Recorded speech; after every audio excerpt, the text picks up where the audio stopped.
This episode is brought to you by Windrose Recovery, a family of premier addiction treatment programs in southeastern Wisconsin. Privately owned, Windrose Recovery offers a full continuum of personalized care for those struggling with addiction, including the Manor for residential treatment, Midwest Detox for inpatient detoxification, and Windrose Counseling for outpatient treatment. With highly personalized treatment focused on trauma, Dr. Chantal Thomas and her expert team offer an authentic experience, creating the kind of deep emotional change that's crucial for long-term recovery. If you or someone you love is struggling with addiction, call Windrose Recovery at 414-409-5300. You can learn more about Windrose Recovery by clicking the link in the show notes or by visiting windroserecovery.com. Thank you for listening to The Path to Authenticity. My name's Tom Gentry. I think of this show as the opposite of small talk. You'll hear real conversations with real people who know who they are. We talk about what makes them who they are, how they became who they are, and how we might become truer expressions of who we are. I'm Preethaji, and this is The Path to Authenticity.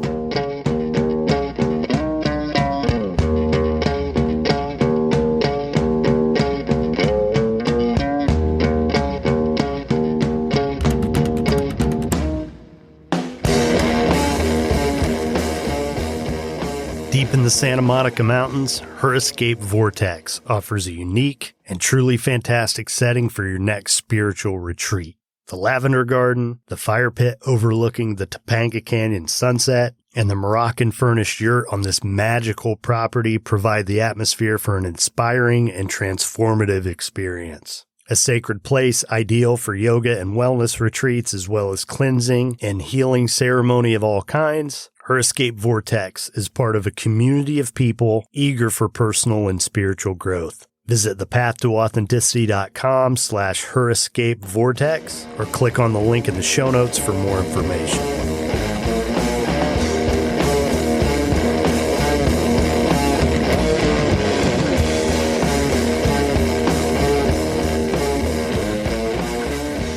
Hi, authentic listener. My name's Lane Kennedy. I'm the host of Recover Like a Mother, a podcast dedicated to calm living. It's also dedicated to mothers in recovery. I want to invite you to episode 24. Yes, a very special episode, 24. It's a meditation created to get you aligned with your inner resource. And I know you're not here to do that today, to get aligned with your inner resource. You're here to connect and to listen to my friend and your host, Tom Gentry. Tom is an incredible human being, and he has this uncanny ability to connect with others. And that is why he and I are such good friends. I'm so fortunate to be able to share the podcasting space with him and so grateful that we have the opportunity to share with you. So enjoy his show, The Path to Authenticity. Come on over and listen to Recover Like a Mother when you have time. Take good care. If this is your first time here, thanks for checking it out. If not, thanks for coming back. I'm Tom Gentry, and this is The Path to Authenticity. Episode 145 for October 12th, 2021. Still have room in my Path to Purpose workshop, which meets for 8 weeks. 8-hour-long groups that meet on Saturdays at 3 p.m. Eastern on Google Meet. If you're someone who's looking for a little direction in life, it's a great way to connect with a group of like-minded people who are all looking to be the person they were always meant to be. You can find more information about that through a link in the show notes. Got a few spots. Join us. Starts Saturday the 16th. This is a special episode. I want to thank friend of the show, Gina Moffa. She's a therapist in Manhattan who's been on the show a couple times. Again, I'll leave links in the show notes for those episodes. But she's the one who connected me with this guest, Sri Preethaji, who is the co-author with her husband, Krishnaji, of the book, The Four Sacred Secrets for Love and Prosperity, a guide to living in a beautiful state. I'm going to let Preethaji tell you about her. But I just loved having this conversation with her. I don't really know what else to say about it. It just very touching to me. And I'm very, very grateful to have had the opportunity to talk to her. So I hope you enjoy it. I think you will. Here you go. Sri Preethaji.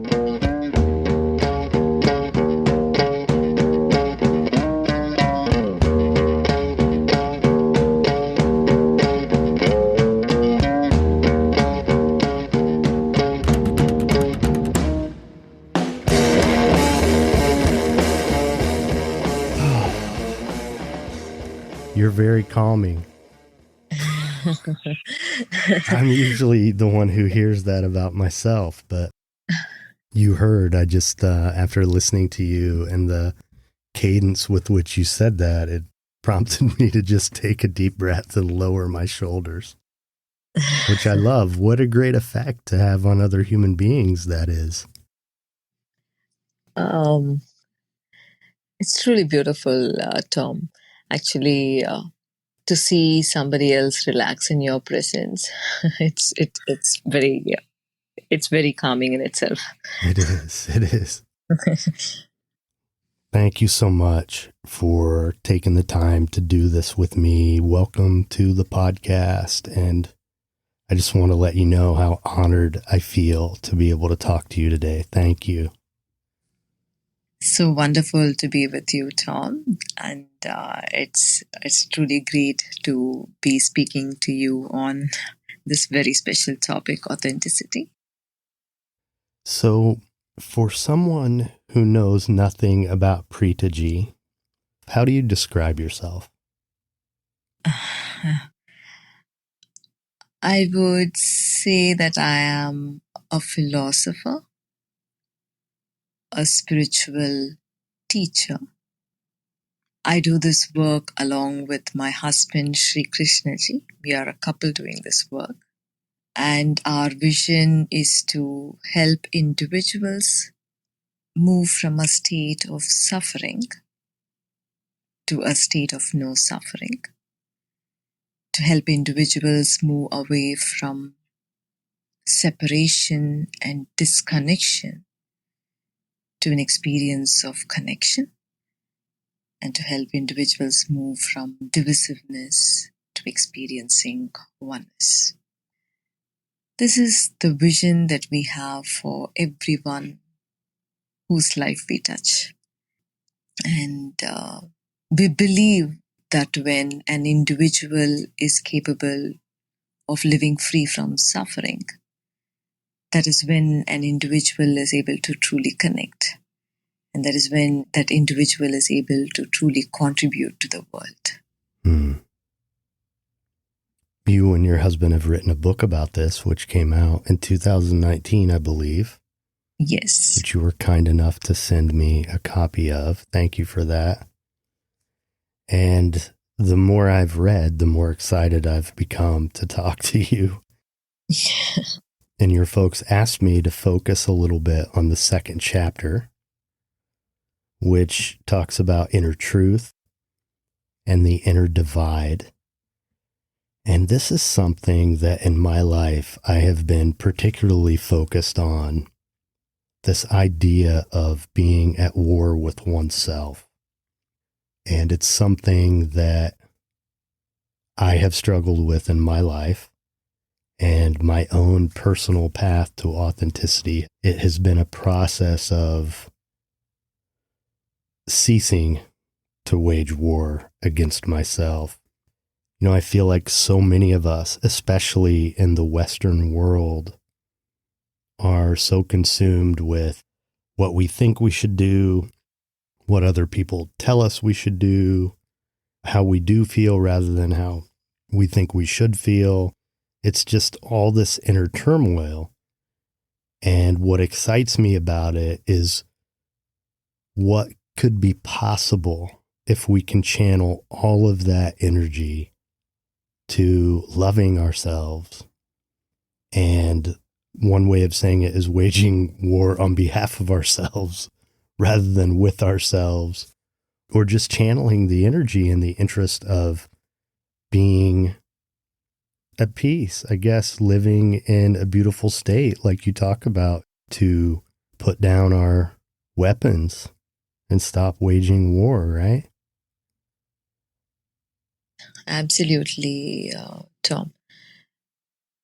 If you have to speak something from an Indian perspective, I would like to take this character in one of the epics. His name is Ravana. He's called Ravanasura. So this character, he's a very pious, very religious. He performs a lot of rituals. He takes care of his mother very well. He's an able warrior. He's a great king. But this character is not the hero of this epic or the story. This character is the villain of the story. If you look at how this character is depicted, he is a person with 10 heads. I don't think he had 10 heads. He lived with 10 heads. But what I see is this man must have lived with conflicting ideas, with conflicting ideals, with conflicting desires, conflicting values. And it is that conflict, that inner divide, that made him become a villain and not a hero. When an individual is torn between who he is or who she is and who she should be, that inner divide actually makes you perform those unwise actions. And when you look at life of everyone, they are struggling with that divide. It is like being pulled in two different directions. You want to be this, but you are this. Your value is pulling you in one direction. Your ideal is pulling you in one direction. The inputs that you have from your society, from the religion, is pulling you in one direction. And that inner conflict actually makes you live in a state where you are constantly judging yourself. And it is a very painful experience to be living in constant judgment about oneself, right, Tom? It's a very unpleasant, uneasy experience of life. I know you've worked with hundreds of thousands of people. Probably millions of people have heard you lecture at this point. Is there a part of the world where you feel like people struggle with this more than others? Not really, Tom. The thing is, it starts off because our very society is very different. In the sense, when we are very young, or even as we grow up, we don't grow up as isolated beings, right? We are in constant interaction with the world, with our parents, with the school, with the society, with the religion, with our friends, with the teachers. And we have so many inputs flowing into us. And all these inputs that has been flowing into us has at some point probably crystallized in our own minds as to who we should be. So there is an image of a perfect self as to who you should be that is crystallized in your mind. It could be your religious inputs. It could be moral and ethical inputs. It could be inputs based off on how a family should be or how you should be. All these inputs are in you, and you are supposed to be all of this. And you're constantly measuring yourself against these inputs. That is the reason for the conflict and the divide that you experience within oneself. I wouldn't say it is regional. I wouldn't say it belongs to one particular geographic area or one particular conditioning or religion. It is spread all over the world. It is the same everywhere. That's interesting because my perception would be that we in the West have a more difficult time with these things because I don't know, from my limited experience and understanding of Eastern thought as compared to Western thought, I guess I see a lot more judgment from my perspective in Western thought than I do in Eastern thought. But it's refreshing to hear you say that because ultimately we're all the same, aren't we? The human experience is the same. Our suffering expresses itself or manifests in different ways, maybe. Actually, as you say about Eastern thought and Western thought, originally Eastern thought, as you said, is something that moves you towards accepting life. Actually, if I can take an allegory from the temple, I don't know if you've been to India. Have you been to India, Tom? I have not. Oh, you should be there. And it's a whole new experience altogether. If you are in India at some point, and if you're in south of India, if you go to a temple, a Hindu temple, it has a huge tower, actually. Before you enter the temple, you enter through a tall tower. And on the tall tower are sculpted various images.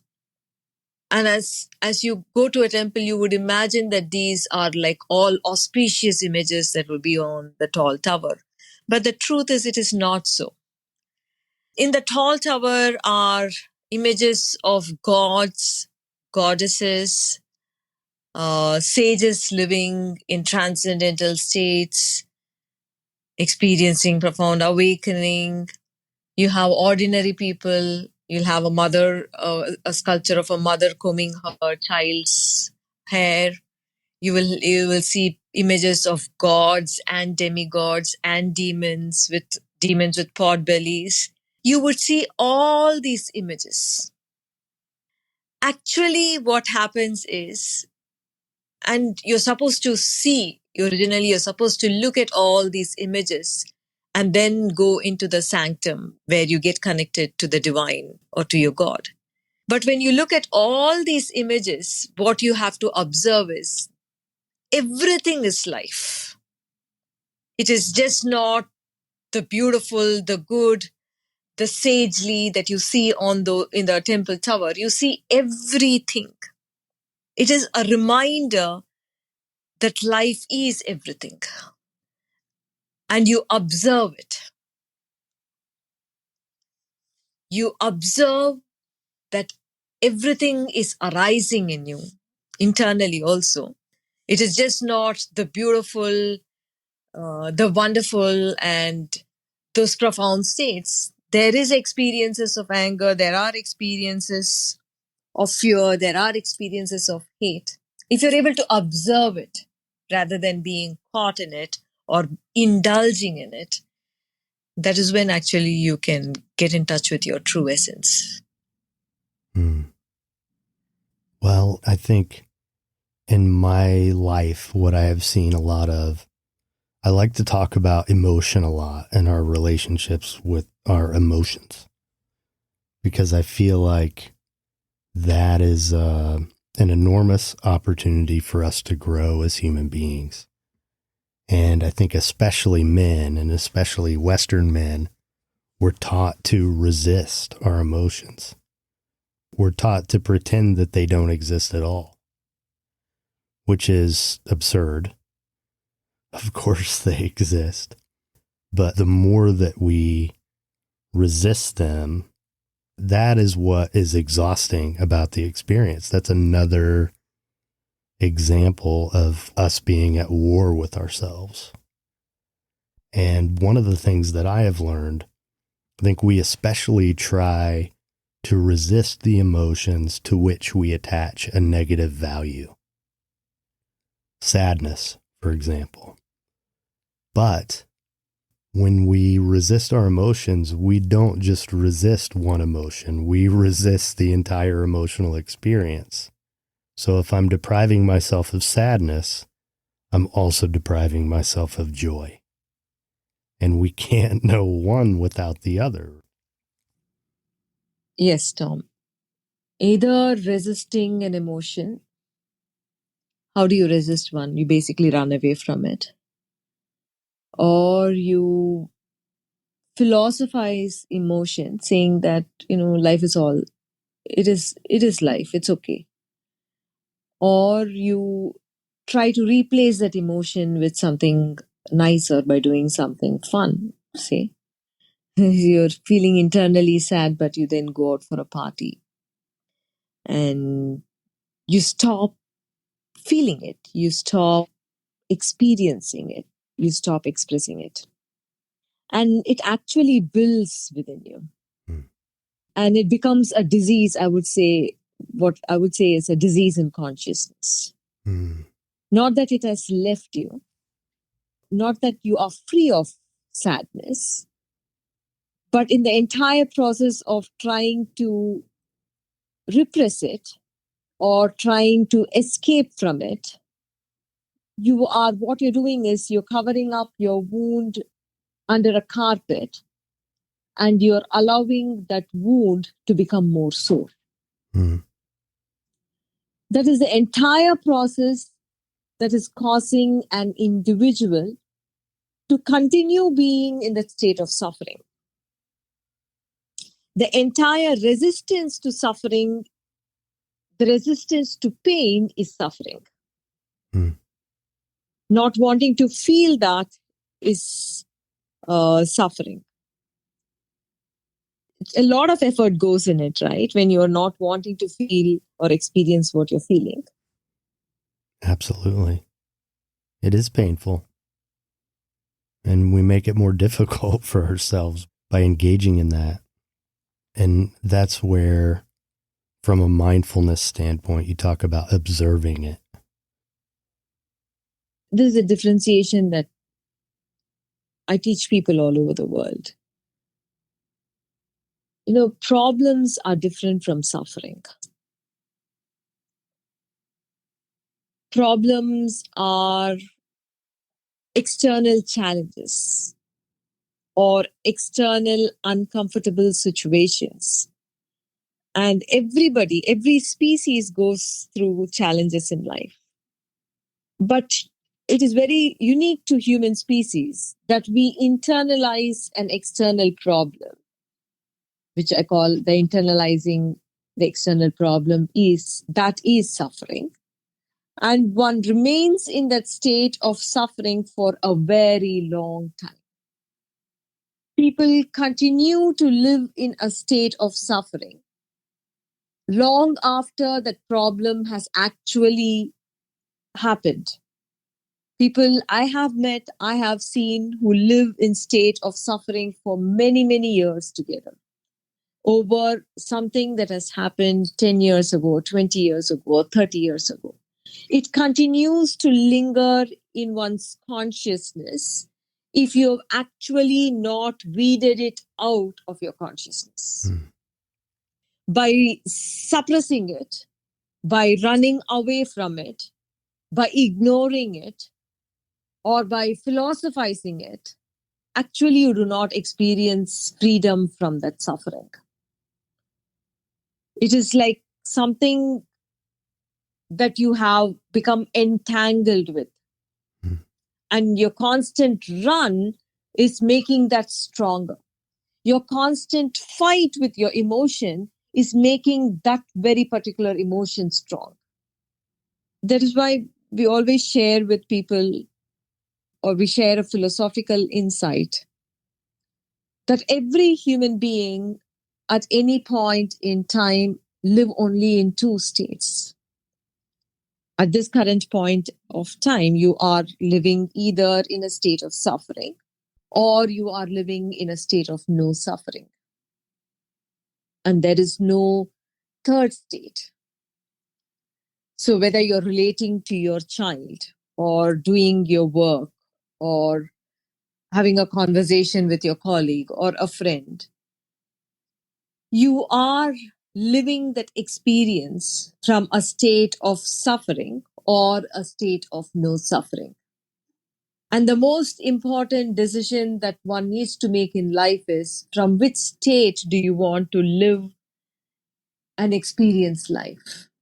And when I mean suffering here, I'm talking about any uncomfortable experience, inner experience. I'm talking about anger, fear, hurt, anxiety, loneliness, insecurity, depression, sadness, sorrow, guilt, regret. All these uncomfortable emotions are suffering states. At any point in time, you either move into these states and experience life when you relate to people, when you do your work, when you're all by yourself, or you are in a space of no suffering, which could be calm, peace, love, joy, connection. These are beautiful states. Or you could be experiencing a transcendental states of a costless joy and a costless bliss. Or you could be experiencing expanded states in consciousness. These are all no suffering states. Your quality of your life does not depend on how much you have. What you have earned does not depend on the position that you have in life, the power that you hold in life, or it does not depend on how much of wealth you have. It doesn't depend on any of these things. The quality of your life actually depends on which state you're living and experiencing life. Internally, if one is constantly living in a state of stress and fear and anxiety and or sadness, it is a very poor quality of life. And not only that, from that state, you actually cannot connect to people in your life. That state of suffering, if you have to use a microscope to see what it is, it actually separates you from everybody else. That state of suffering is a total engrossment with oneself. And from that state of disconnection, you have a very poor experience of life. A poor, meaningless, something that is tainted with a lack of purpose. That would be an experience of life. A painful way to live. Absolutely. And the problem is, Tom, nobody's conscious of it. Right. And nobody has taught us that it is extremely important to live free of suffering. I mean, the society is more focused on information and all that, but it is not focused on the inner experience. And we have lost touch with ourselves. We allow suffering states to build in our consciousness. That feeling of lack continues. We continue to experience that feeling of lack. We live in a constant state where you're comparing oneself with somebody else. You live in a state of insecurity. We live in a state of loneliness. And nobody has said it is important to walk out of these states. It's important not that you run out of these states or fear these states, but actually bring attention to these states, see it very clearly, observe it, and then walk out of those states. That becomes a very important part of learning for, I would say, everybody. And it'll be great if we can start off young. In your experience with teaching people these things and helping them make this transition from suffering into non-suffering, what seems to be the critical obstacle?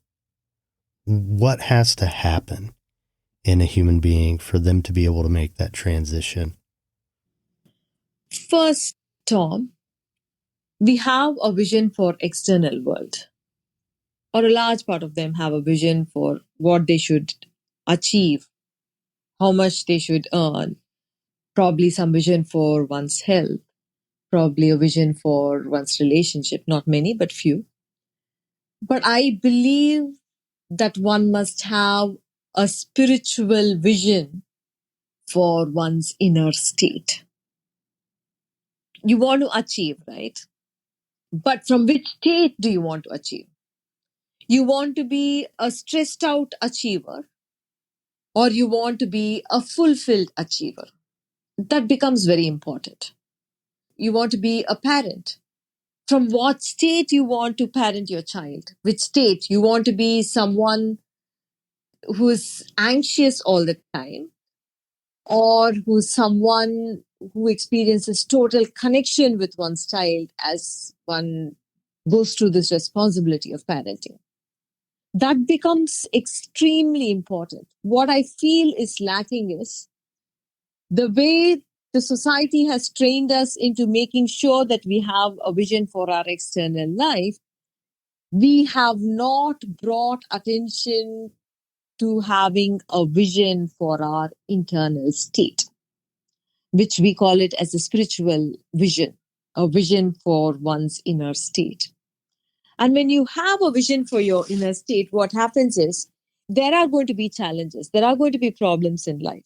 And every time you experience a challenge and you move into the space of suffering, your spiritual vision will actually allow you to step out of that suffering state and not allow to continue to being in that state. And that is what our followers do. They have a very clear vision for their inner state. They believe that they could be awakened achievers, they could be awakened partners, they could be awakened parents, they could be awakened leaders, and actually contribute so much to the role that they are playing. If they are awakened, awakened means not immersed in suffering, but actually the one who is wakeful, that is one who is free of suffering. If you have that vision, then it is not only the internal life that becomes peaceful and conflict free, and it is a very beautiful experience to live life as you relate, as you do your work. But what happens is even the external situations actually become free of conflict, become free of challenges. Actually, you would begin to see the challenges are dissolving. The problems that used to come so much and bombard at you, it is not there anymore that way. Mm-hmm. That inner conflict, once it ceases, the external life also becomes very peaceful. Well, in a sense, I feel like we radiate the energy that affects our outer experience. I think about this a lot in terms of kindness. I reached a conclusion a few years ago. I wish I lived in a place where more people were kind and more people say hello or smile at each other. And at some point decided I'm not going to worry about what other people are doing. I'm going to be kind myself. I'm going to say hello. I'm going to smile. I'm going to help the woman carry her bags to her car or whatever it is.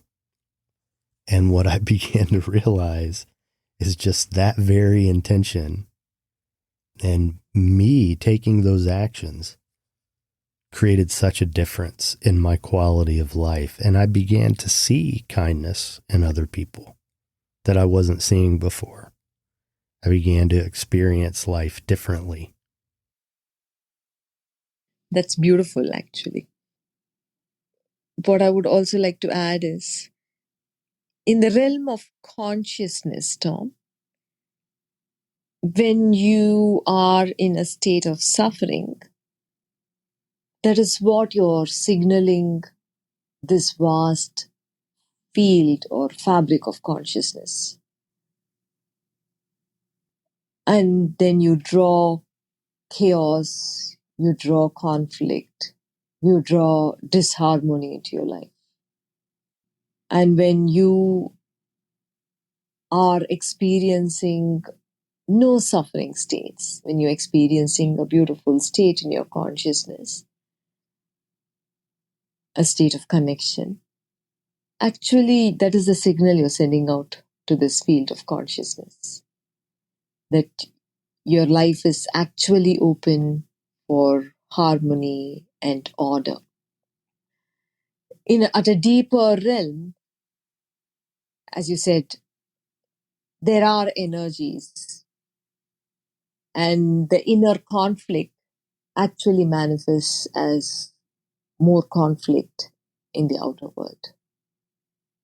That is why transformation in consciousness is so very essential, not only at the individual level, but even at the global level. Every crisis that we are looking at this point, the root of it is an individual's conflict. And if we are able to address that individual's conflict, allow large numbers of people to become and experience joy and expansion and awakening, then the crises that we are seeing in the external world could dissolve. The crisis of the external world is not independent of the inner conflict which the individuals are experiencing. They're connected. So, where in your mind does the separation between the heart and the mind fit into all this? We've talked about the 10-headed king, right? And the way that state has been described to me in my world, the expression that we use is the committee of people in our head, and that we have to learn to quiet the committee and listen to our hearts.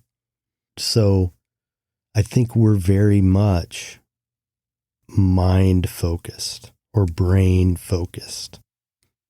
And I've had other guests who we've talked about this, where if we can learn to make the transition from the mind to the heart, that's really what needs to happen. Or maybe the heart is the true self or the inner truth. What would you say about that? That inner conflict that is there, Tom, the thing is, you can't run away from it, but instead you need to bring attention to it. You should be able to see it very clearly. That this constant voice of, you should not have done this, or this should not have happened to you, or you are like this. You're in a constant state of should have been or should not have been. That conversation or the inner dialogue that is happening within you, you need to bring attention to it. And it is only when you move into a space of quiet mind. That inner conflict is a state of unquiet mind, right? Mm-hmm. Which is constantly blaming, constantly judging. Actually, it is a state of self-centric, self-engrossment. If you're able to bring attention to it very clearly, that is when those voices become quiet. Mm-hmm. And when these voices become quiet, then you become a person capable of feeling. Your heart comes awake. You're able to experience connection. It is not about yourself alone. Your sense of self is expanded to include others. You include your family, you include your society, you include your friends, you include your colleagues, you include nature, you include earth. A state of connection where you begin to experience the other. It happens only when your inner conflict quietens.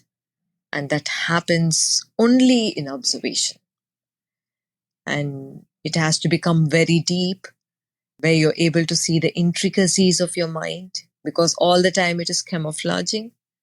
And most of the times you are engaged in it and you get carried away by it. All those judgments, all those blames, all those questionings, you get carried into it. But what needs to happen is you have to become a non-judgmental observer. It has to become a practice. It has to become a way of life for you to awaken an experience of connection in your heart. A connection where you begin to feel what the other is feeling. You begin to feel the other's experience of joy and celebrate. You begin to feel the other's experience of sadness, and you pull out your arm to hold the other in sadness. So it is a state of feeling the other. Again, I would say not knowing and understanding the other, but connection as a state where you begin to feel what the other is actually going through in life. Well, an example that I would give in my life where I've been able to experience this is the wounds that I have, the emotional wounds that I've experienced in my life. Until I shined a light on them and acknowledged them the way that you're talking about.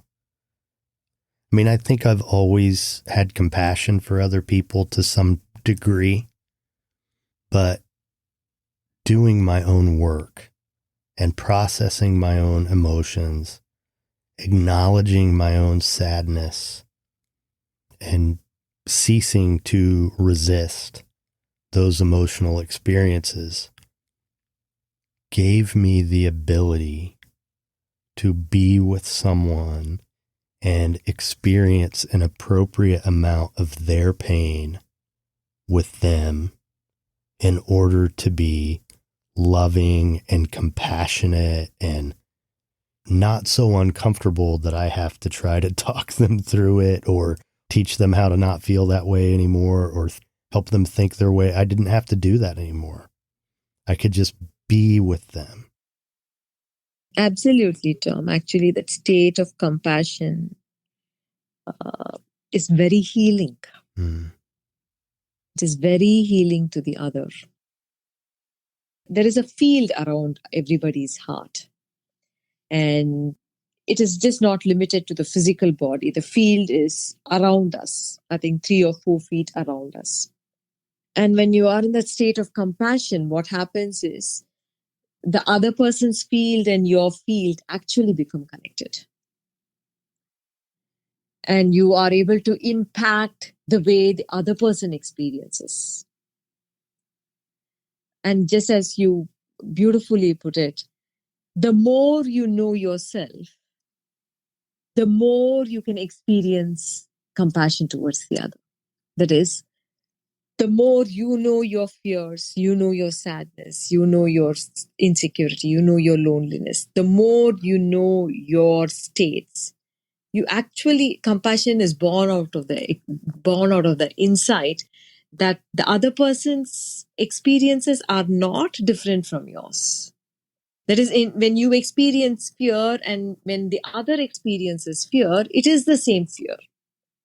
The experience is just the same. The way your body becomes tight, how the stomach muscles feel, the experience of it is not different at all. And that is why when you know yourself better, that is when you become a person capable of experiencing compassion towards the other, not otherwise. And compassion as such is a powerful it's a powerful tool for healing. Mm. The field, the way you described the field around the heart just almost brought me to tears. It's a very beautiful thing. The thought of intersecting. Absolutely, Tom, because we also kind of spend a lot of time with parents who are concerned about their younger children. And I've always seen that when a parent transforms, when an awakening happens in a parent's consciousness, and the way they are able to heal their children of all their emotions, all their inexperiences, it's truly amazing to see that. Mm. The understanding of this physical separation, that we are separate individual people, that has to slowly disappear. Mm. Because in this realm, the way we see it, yes, we look as two different individuals. But in the realm of consciousness, it isn't like that. The illusion of separation. It is an illusion. It is one field. It is one fabric. It is just a flow. Mm-hmm. Well, I want to say that the opportunity to connect with you is an indication to me that I'm doing a good job of connecting with myself. Beautiful, Tom. I've enjoyed this so much. So I'm going to ask you the question that I ask every guest that I have. If there was a time in your life, Preethaji, when the younger version of yourself, when she needed some support or a word of advice at a particular time when maybe the suffering was more substantial than others, when would that have been, and what would you say to her?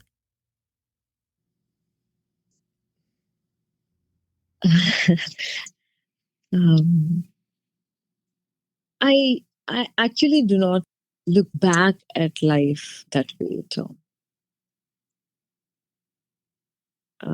There is no should not be for me. What I see is a flow. Because I know very clearly when we begin to engage in that thought of should not have been, then there is no end to it. Mm. So I would just say life was a flow. There were challenges, bigger challenges, smaller challenges. And it would continue to be a flow. And I would say it is a beautiful flow. I mean, I would want everybody to take back this, that when I look at my body, there is no more should be or should not be. There is only the what is. When I look at my family, there is no more should be or should not be. All that is there. I look at my home, there is no more should be or should not be. Or what I'm doing definitely should be or should not be. I want everybody, if possible, to become an observer to life and experience a deeper sense of calm, a deeper sense of joy that actually radiates and flows. So, and it's all about the practice of non-judgment. Absolutely, Tom. And that conversation that starts off as should be or should not be, it doesn't end. Mm. It only is like always gives birth to more children, more contexts, more situations. It is important that one weeds it out of one's consciousness. Mm. So, Preethaji, any words that you would like to leave the listener with, or maybe a blessing of some kind what would you like to say in conclusion to this conversation?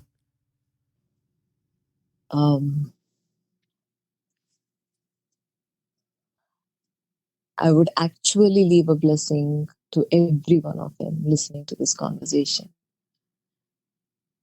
May you live a life free of suffering. May you live in peace. May you live whole.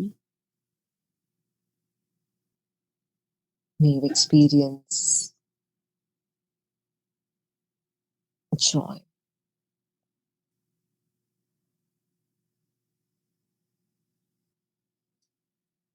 Sarvesham swastir bhavatu. Sarvesham shantir bhavatu. Sarvesham purnam bhavatu. Sarvesham mangalam bhavatu.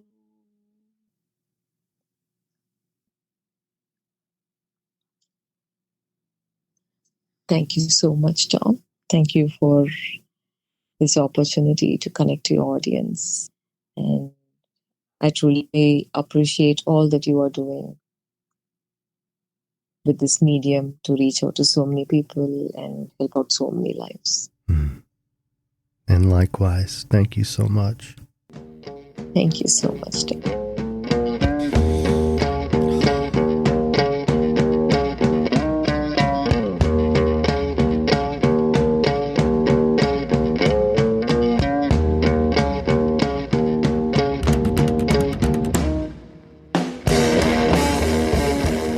Authenticity proudly supports the I Speak Media Foundation, advancing media literacy education through an evolving series of outreach programs within the communities that need it most. For more information, visit ispeakmedia.org. There you go. Preethaji. What a great conversation. Not gonna lie, I broke down to her after we stopped recording. I got completely caught up in the conversation. It's just such a good feeling to talk to her. Almost like talking to an angel, or maybe that's what it was. Maybe that's why I broke down. I don't know, but I felt very connected to her. And I'm just, again, so grateful to have had the opportunity to spend the time and share this conversation with her. I hope you enjoyed it. So, if you did, please leave a rating or a review, Apple Podcasts, Podchaser, wherever you listen, whatever they let you do, whether it's like, follow, review, please do it. Every little bit helps.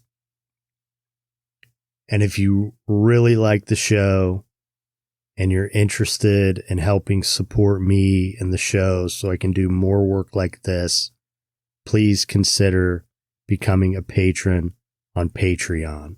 More and more, I'm going to be releasing content that isn't available anywhere else.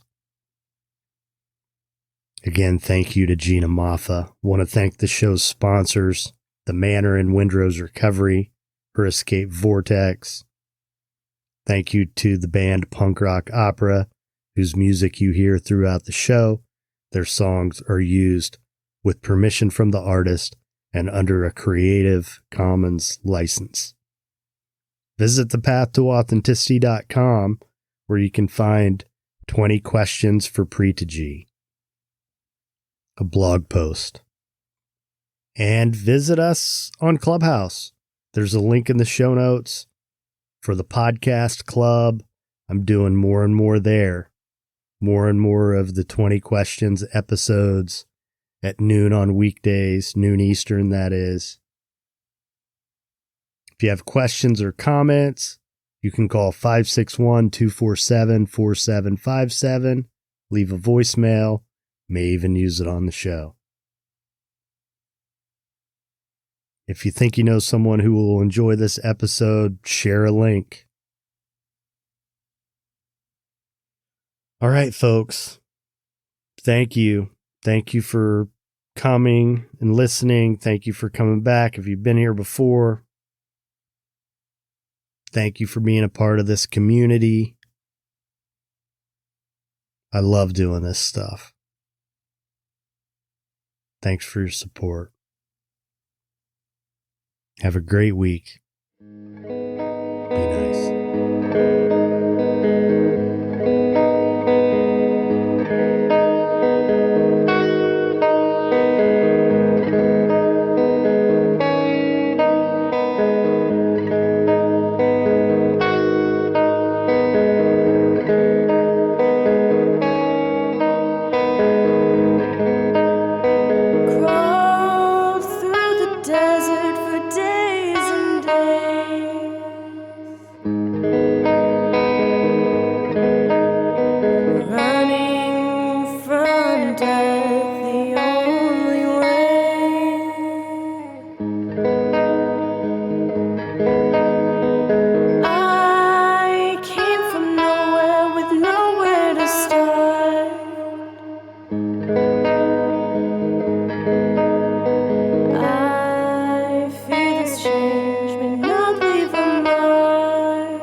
Hey, we need a guitar player. This episode was brought to you by Equivox. For digital marketing or web design services, visit equivox.com.